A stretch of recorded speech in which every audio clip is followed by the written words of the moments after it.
It's all about that star power. Stay tuned because you know Reece is going to have one of your favorite stars with him today. Stay tuned. That's right, man. We live back at it. We got another special guest with us today. We are not going to be playing with y'all at all. We had this young woman who is making some big moves in her industry, so we're not going to play around with her name today, all right? You are live on Reec Radio.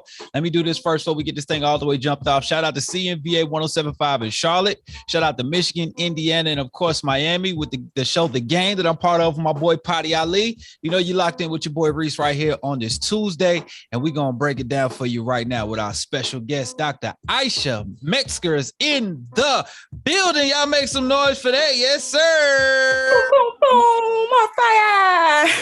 There we go. I like it. The island vibes. Okay.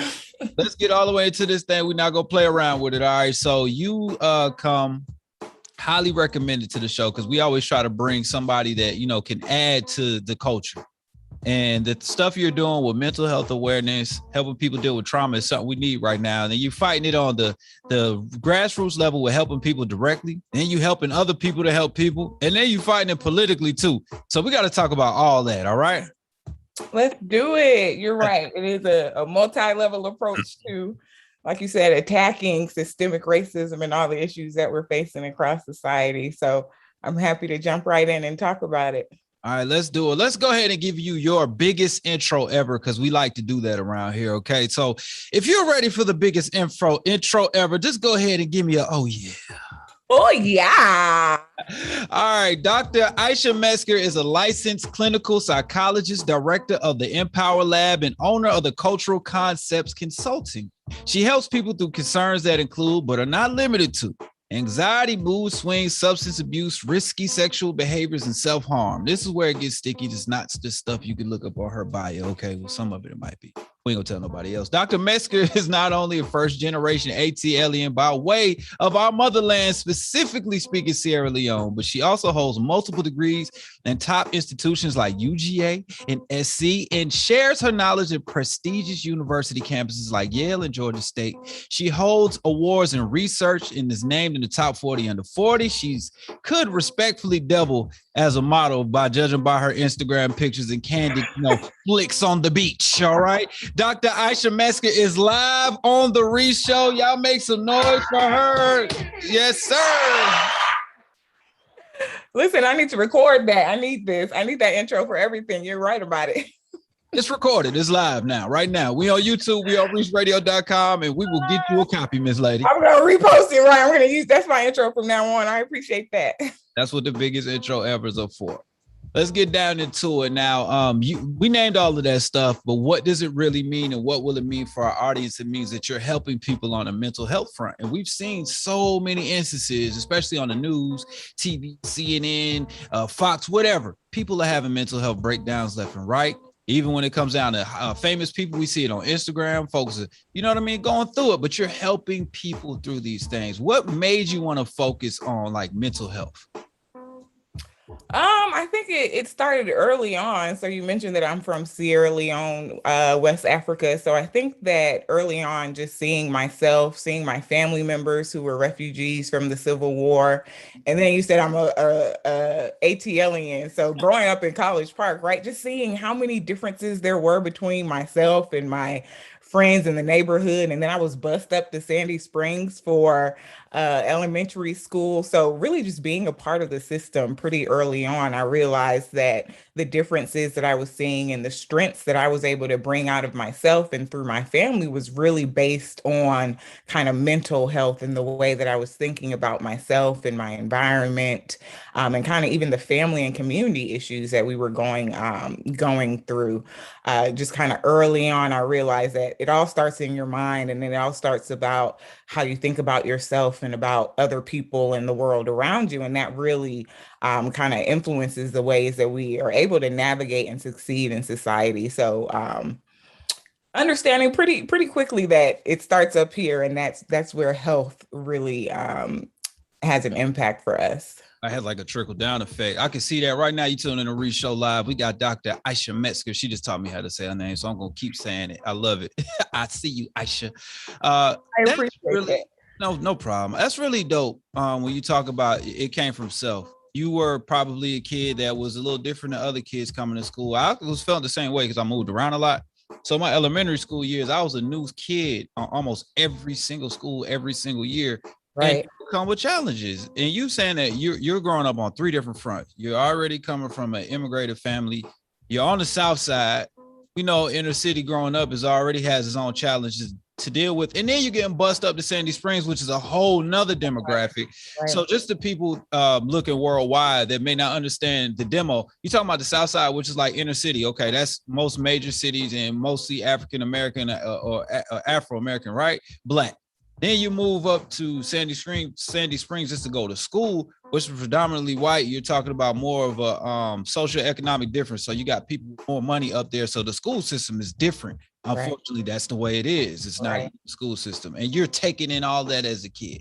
And you say moved, right? So I never moved. I was, if you're familiar with the end-to-end program. Exactly. So I would be at home playing in the hood and then getting on the bus in the morning, driving up to a completely different world, meeting white people for the first time and navigating that. I was a African booty scratcher for the first time when I went to elementary school. So all of those kind of interpersonal relationships and realizing that, there are differences that I see here back home and in the neighborhood, but these are my people more so, right? And really just forming my own identity and starting to think about the world and how I fit in the world really just started my interest in mental health and kind of how it impacts our behaviors as well. Right now we with Dr. Isha Metzger. We're talking about her upbringing and what made her want to get into mental health, and that's deep. I got into what I got into from just talking junk all the time and, playing basketball, playing sports. And it made me get into different realms of communication and, more into the culture of hip hop and stuff like that. But the way you grew up, you're catching so many different things. You kind of like, you're like a child, almost like I want to say a child prodigy in a situation where you're like, I want to help people that may be dealing with my type situation. Right. And back then, it was me giving teddy bears to kids who I saw were acting out or were sad. And like you say, joning on the playground really came to being back home in my neighborhood. But then when I went to elementary school, I was having to joan in a different way. Like, how do you come back to a racist remark, right? Thinking about how do you respond to microaggressions, as we call them now. But it's different, right? If you back home and you're talking about your mama versus being with white people talking about your mama or your hair or how you talk.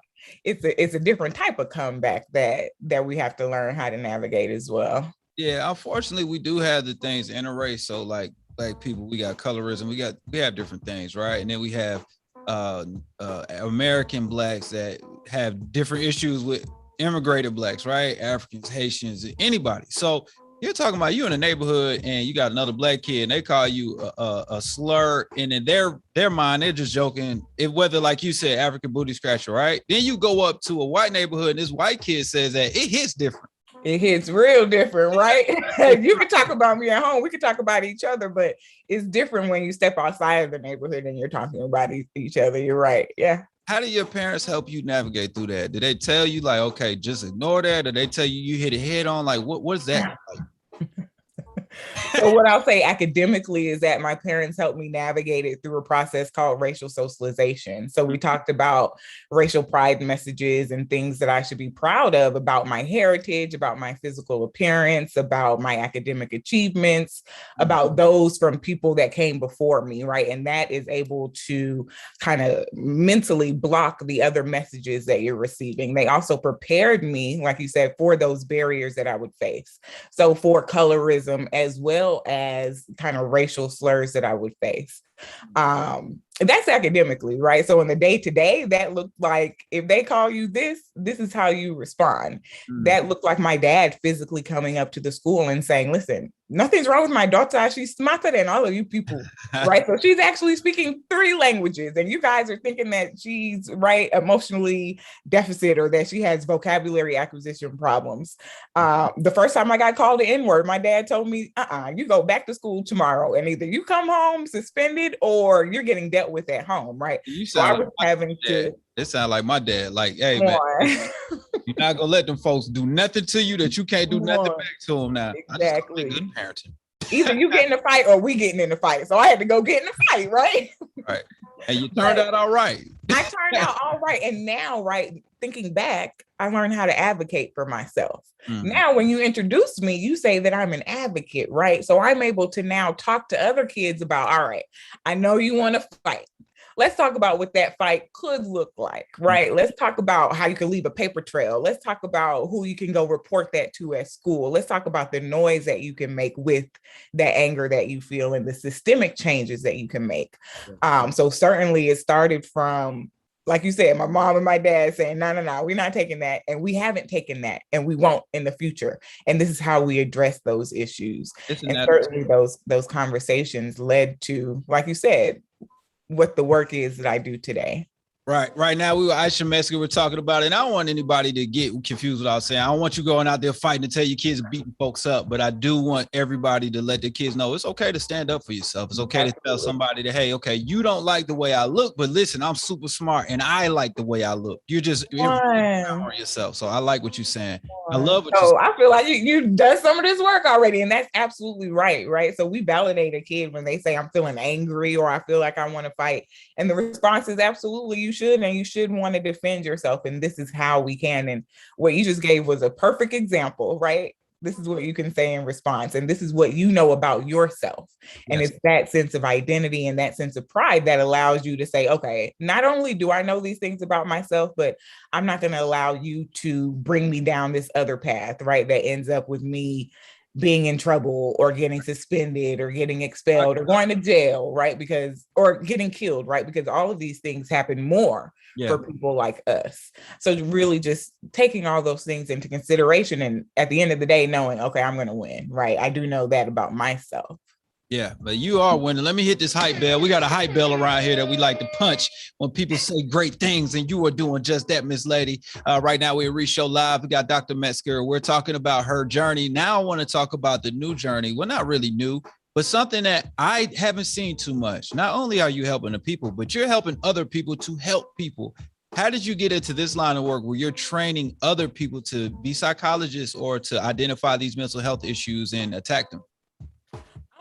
I would say that I was kind of thrown into this line of work by my previous mentors. So as a trainee, I did start to realize, so when I say a trainee, I'm a clinical psychologist by trade, which means that I had to do 5 years of psychological research, but I also had to do 3 years of just clinical work. So while I was doing that clinical work, I started to realize I was in Charleston, South Carolina when Dylan Roof shot up Emmanuel. AME. So I started to realize, wait, first of all, I'm the only Black clinician here. And of the white clinicians here, none of you guys are having the conversations that you need to have with these families, right? The lack of addressing the situation the way we need it to be addressed, because we're on the other side of the trauma. Right. So we're talking about a shooting and talking about how to respond to a mass shooting, but we're not addressing the race basis of the shooting, right? So we're not addressing all of these other concerns that the families are having. And through that, I started having in consultation meetings and different training environments that I was in, I started kind of emerging as a thought leader, emerging as someone who was integrating my research in racial stress and trauma into that clinical work. So my mentors just started saying, all right, well, put this into a PowerPoint presentation, put this into a publication, put this into something that you can give to other people so that they can learn how to have these conversations as well. So I did some training videos online, and from that, people have just started reaching out to me saying, hey, can you come do this workshop? Can you come do this training? Can you do consultations and audit the way that we are working with Black families, Black kids, and Black adults in the community? So it really just started by people saying that they needed the work that I was doing and me kind of responding to it in a systematic way so that, right, if you see me do this training, now you're able to use that vocabulary and practice it with the clients that you're working with. And I'll come back and I'll watch the film and I'll give feedback and allow people to, one, increase their confidence in the work that they're doing, right? So in being able to have those difficult conversations with Black clients, but two, increasing clients' responses to those conversations. So what we see is that Black clients who were dropping out of therapy now are staying in therapy, or Black clients who weren't even coming to therapy if they were referred because they say, oh, my clinician doesn't know how to talk to me.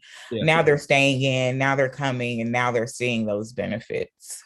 Hit the hype bell again. You saving lives right that way. I love it. Right now we're with Dr. Isha Metzger. You said something because a lot of times social media show us that we need to be in those rooms on the side of retail where you had those H&M situations. We need to be in the rooms inside of media where we see the media is throwing a different narrative, or they put up a picture of somebody who should be the victim, but they put them up like they are, you know, the person committing. So now you enter that conversation on the mental health front, and you're saying, hey, we need to be in those rooms as well. And I'm gonna make these videos. I'm gonna listen to my mentor and heed that call, even though that wasn't something you planned on doing in the first place. So salute to you.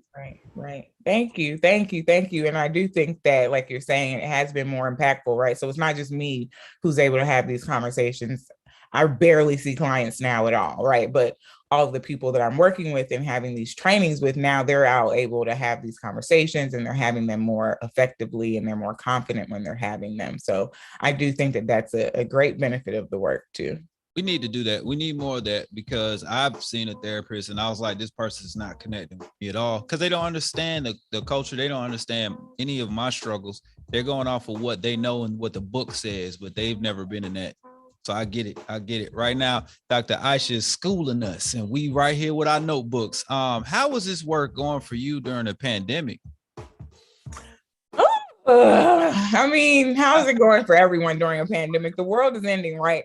What I'll say is that it's given me a lot of time to focus on this work. I think that the pandemic has really put a spotlight on a lot of the racial stressors that Americans have been facing for such a long time.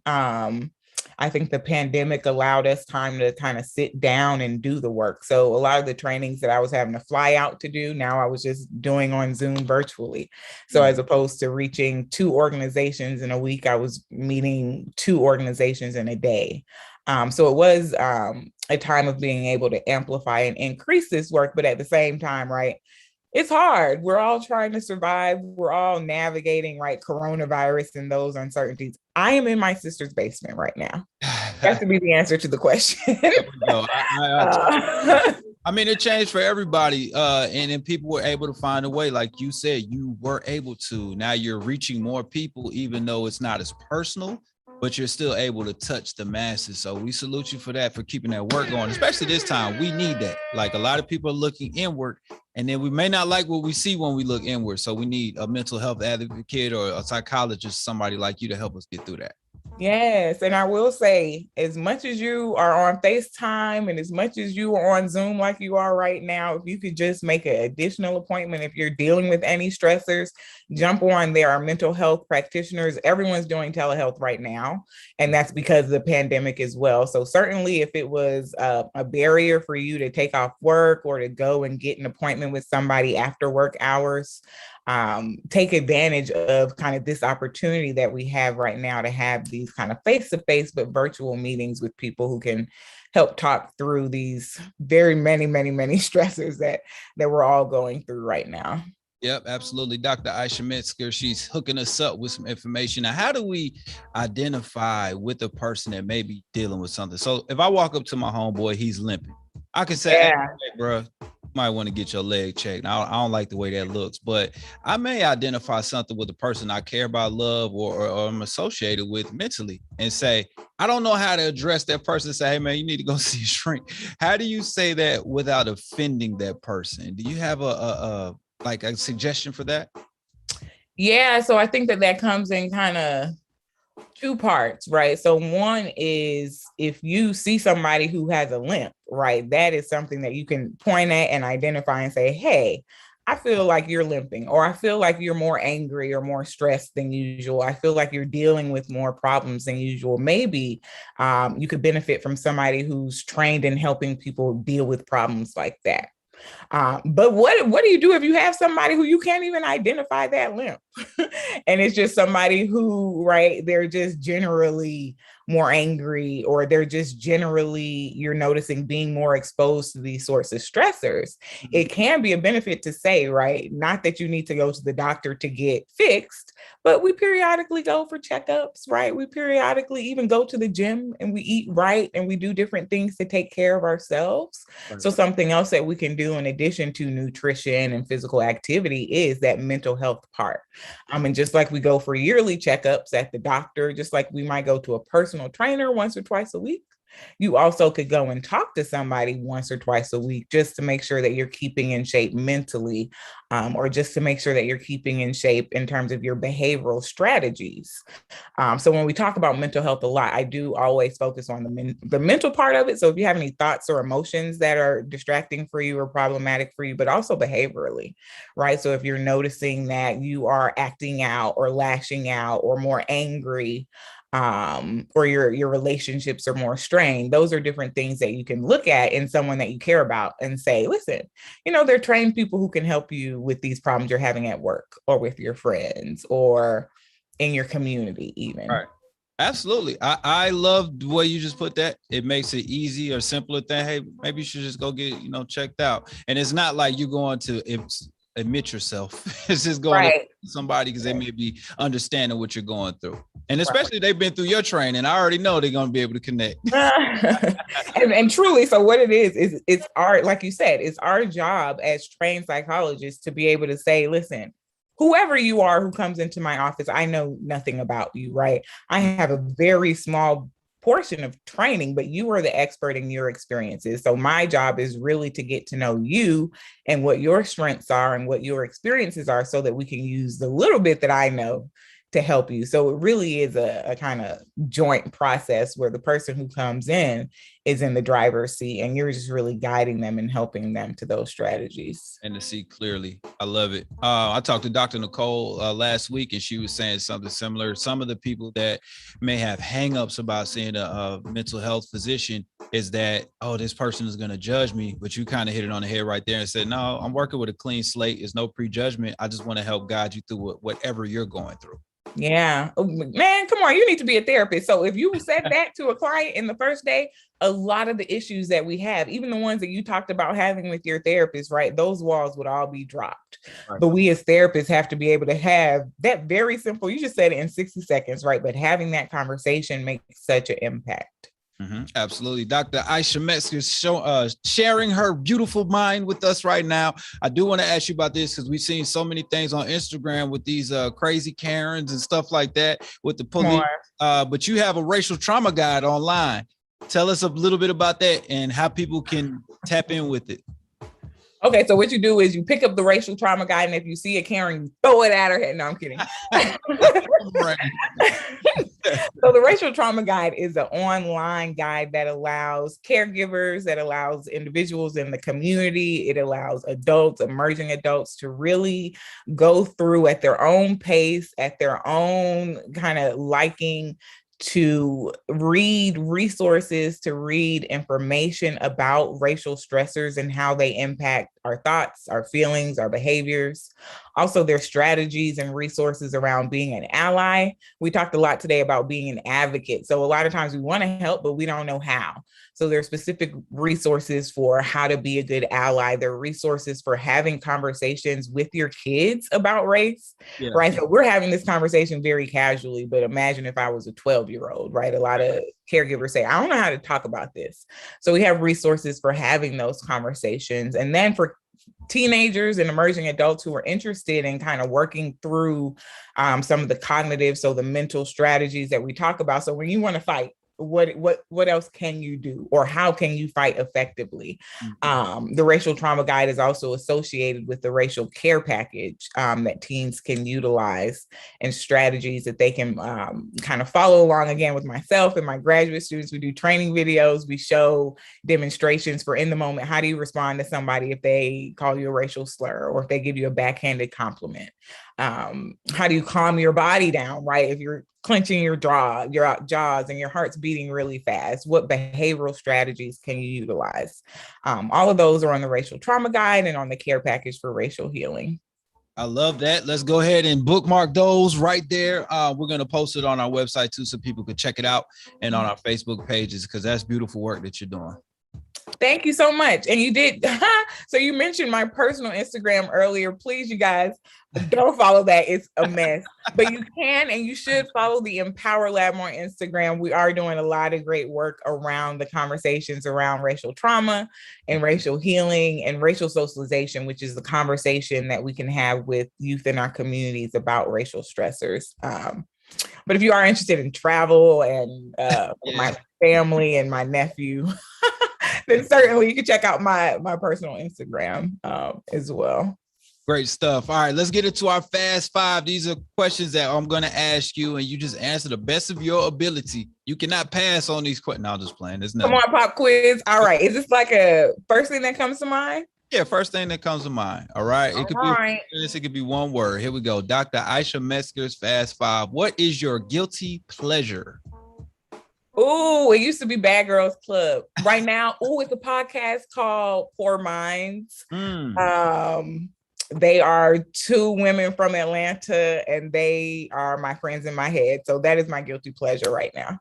Okay, we're gonna try to link y'all up. That would be a mess, and I would love to. All right, number 2, favorite campus to teach. Campus, G State, Georgia State University. Let's go.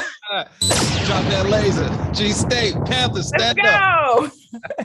Oh man, I got too many stories of being on that campus when I wasn't supposed to. Let's go ahead. Me too. Okay, so I was supposed to. I went to undergrad there, but we're gonna have to share stories then. Absolutely, I had no business over there in Athena, in Sparta. Come on, I used to live in Indica. That's what. Yeah, we'll talk off camera. Let's get to number 3. That's so funny. What is your favorite beach?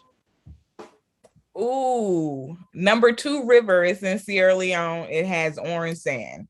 Oh wow, I want to check. See, I want to go to Morocco for the black sand. Come on, I was just in Morocco and it is beautiful and hot, but beautiful. So now I got to go to Sierra Leone for the orange sand beaches. Yes, we have 7 of the most beautiful beaches in the world. You should. I'm made of questions now. Let me get to the next one before I throw the whole interview off. What is your favorite snack that you grab at the gas station? At the gas station? Yeah, we running jalapeno cheese puffs. Okay, she's a real one. Jalapeno though. All the ladies are like hot snacks. You already know what time it is. Oh no, I accept whatever it is. All right, let's go ahead and get to this next one. What would you tell little you that's about to start school and all these new experiences, and you're experiencing other people's viewpoints for the first time? Come on, I would tell little me to be brave and to have fun and to always remember to love. My grandma would say, no follow bad company. That means to make sure that I pick the right friends. Say it one more time. No follow bad company. So don't follow bad company, basically. Right. That's we talk about that a lot. The 5 people you with that really shape who you are. Absolutely. Pick good friends. Thank you so much for joining us. Let me hit this hype bell. Give you a round of applause. Dr. Isha Metzger came through with like a tornado with all this information. Oh, let's go. This was amazing. It was a whirlwind. I really appreciate your pace. I really appreciate the vibes. Look, I'm going to be vibing all day. This was great. Awesome. All right, you guys, stay tuned. We're going to get into our mix, but before we do that, let's hit you with a little Reese's Piece of Mind as the marathon continues. As always, and shout out to Pops, because usually we do that, but Pops knows best. But today, Reese's Piece of Mind comes from this interview. It's okay to admit you are not okay, because every day isn't sunshine and candy. Sometimes that rain is going to fall. It's okay to pick yourself up, get that umbrella, and if you need to ask somebody for a poncho, you can. And I'm not talking about precipitation. All right, that's our Reese's Piece of Mind. Thank you so much for joining us once again.